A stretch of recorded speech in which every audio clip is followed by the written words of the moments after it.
नमस्कार दोस्तों, आप सब कैसे हैं? मैं आज आपको अपने जीवन की एक सच्ची घटना सुनाने जा रही हूँ। जी हाँ दोस्तों, आज मैं आपको जो घटना सुनाने जा रही हूँ वह मेरे ननिहाल की है। तो वीडियो स्टार्ट करूँ इससे पहले छोटी-सी आपसे प्यार से रिक्वेस्ट कर रही हूँ कि प्लीज़ चैनल को सब्सक्राइब कर दीजिए दोस्तों। अगर वीडियो पसंद आता है हमारा तो इसे लाइक और शेयर भी करना नहीं भूलिएगा, ऐसे ही वीडियो के लिए, ऐसे ही कहानी के लिए। तो चलिए दोस्तों, मैं वीडियो को स्टार्ट करती हूँ। आज जो सच्ची घटना मैं आप लोगों को सुनाने जा रही हूँ वह मेरे ननिहाल से संबंधित है, जो मेरी मम्मी ने हम भाई-बहनों को बचपन में ही एक बार सुनाई थी। तो उन्होंने बताया था कि उनके गाँव में एक ठाकुरों की बहुत बड़ी और पुरानी हवेली है। यह उस समय की हवेली है जब ठाकुरों का राज होता था। उसी हवेली में एक कमरा है जिसमें एक बेशकीमती खजाना है। उस खजाने के पीछे भी एक कहानी हुआ यह था कि पहले बरसों पहले जब ठाकुरों का राज था दोस्तों, तो उसी ठाकुर राजघराने की एक बाईसा बाईसा उसे कहते हैं, यानी पुराने ज़माने में लोग ठाकुर फैमिली में बाईसा अपनी बेटियों को कहा करते थे। वो जिसकी शादी हो चुकी होती थी और वो ससुराल में रहती थी, उसका ससुराल भी अमीर घराने में था।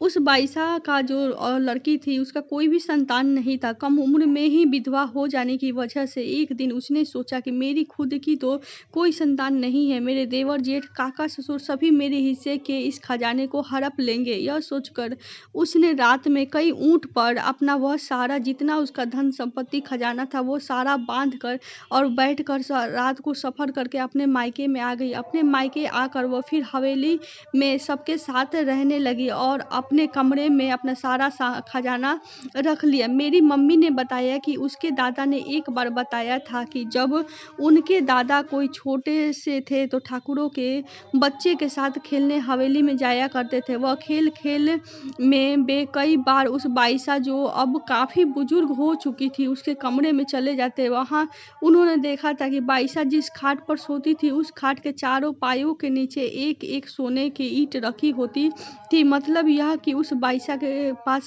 काफ़ी बड़ा बेशकीमती खजाना था। फिर बाईसा की मौत के बाद उस जिसने भी उस खजाने को हाथ लगाया वह मौत के मुंह से बड़ी मुश्किल से बच कर आया। फिर उस कमरे को बंद करके उसके ताले लगा दिया गया। आज जब भी उस खजाने को लेकर लेने की नीयत से जो भी उस कमरे का ताला खोलता है वह कम से कम 6 महीने तो अपनी खाट से उठ नहीं पाता। अचानक बस वह बीमार पड़ जाता है।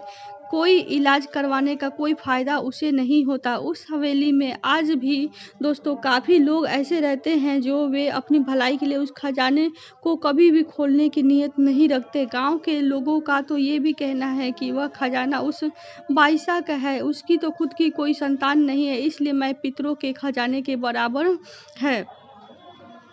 इसलिए जो भी उसे लेने की नीयत से वह खजाना खोलने की कोशिश करता था जीवन में सुखी नहीं रह पाता है। आज भी वो खजाना उस हवेली के एक कमरे में कैद है, लेकिन उसके पीछे क्या रहस्य है यह कोई नहीं जानता।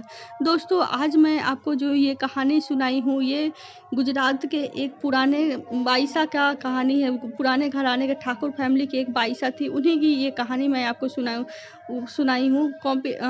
किसी भी प्रकार के क्लेम के लिए मैंने नाम और जगह छुपा दिया है। तो वीडियो कैसा लगा कमेंट करके ज़रूर बताइएगा। वीडियो अगर पसंद आए